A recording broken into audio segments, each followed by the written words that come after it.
இதோ இந்த ஃபோட்டோவில் தெரிகிற ஹீரோ யார் தெரியுமா? ராமசுவாமி பரமேஸ்வரன் மேஜர். இவர் தன்னுடைய உயிர் தியாகம் செய்தார் 1987 ஸ்ரீலங்காவில். அவருக்கு பரமவீர சக்கரா கொடுத்துருக்காங்க. இவரை பற்றி யாருக்காவது தமிழ்நாட்டில் தெரியுமா?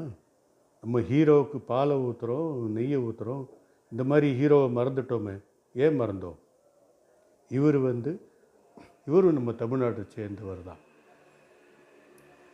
அருண் பிரகாஷ். இவர் நேவியில் அட்மிரலாக இருந்தார்.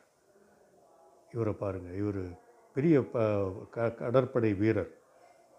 பாருங்கள் எந்த மாதிரி சபையில் இருந்திருக்கிறார் பாருங்கள். தமிழர். விசாகப்பட்டினத்தில் எல்லா இடத்துலையும் நாட்டுக்காக போராடியிருக்காங்க. இதே மாதிரி இன்னும் எவ்வளவோ பேர் தமிழ்நாட்டிலேருந்து அந்த காலத்தில் போய் எல்லா படையிலையும் போராடியிருக்காங்க. இது ஜேம்ஸ் பாண்ட் மாதிரி இருக்கார். இவர் யார் தெரியுமா? இவர் சுந்தர்ராஜன் பத்மநாபன் பேர், தமிழர். இவர் ஆர்மியில் number 1 sir, general, major general. இவர் தான் நம்பர் 1. 2000 2002 வரைக்கும் இவர் தான் நம்பர் 1 ஆர்மி சீஃபாக இருந்திருக்கிறார். நம்ம எவ்வளோ பேருக்கு இவருக்கு ஞாபகம் இருக்குது. இவர் நம்ம செல்லக்குட்டி மேஜர் மதன்குமார்.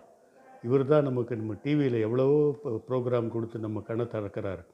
இவர் தூக்காத துப்பாக்கியா, இவர் போடாத சண்டையா, இந்த மாதிரி எவ்வளோ வீரர்கள் நம்ம நாட்டிலேருந்து, தமிழ்நாட்டிலேருந்து போய் நம்ம தமிழ்நாட்டு பேரை காப்பாற்றிருக்காங்க. இதை பாருங்கள், எத்தனை அழகாக இவர் நமக்கு சொல்லி கொடுக்குறார் பாருங்கள். ஆர்மியில் எவ்வளோ செய்திருக்கிறார் இவர் மேஜர் மதன்குமார். இதே மாதிரி லட்சக்கணக்கான தமிழர்கள் ஆர்மியில் இருந்ததோ. இவர் நடுவில் இருக்கிறார் ஃபோட்டோ, பழனின்னு பேர். இவர் தன்னோட உயிரை தியாகம் பண்ணியிருக்கிறார். இதே மாதிரி போலீஸில் நம்ம எவ்வளோ பேர் நம்ம தமிழ்நாட்டிலேருந்து போய் மெடல் வாங்கியிருக்கிறாங்க. அவங்க பேரெல்லாம் வெளியில் வர்றதே இல்லை. கொக்கு ராஜேஷ்னு இருக்கார், அவர் சேனா மெடல் வாங்கினார்.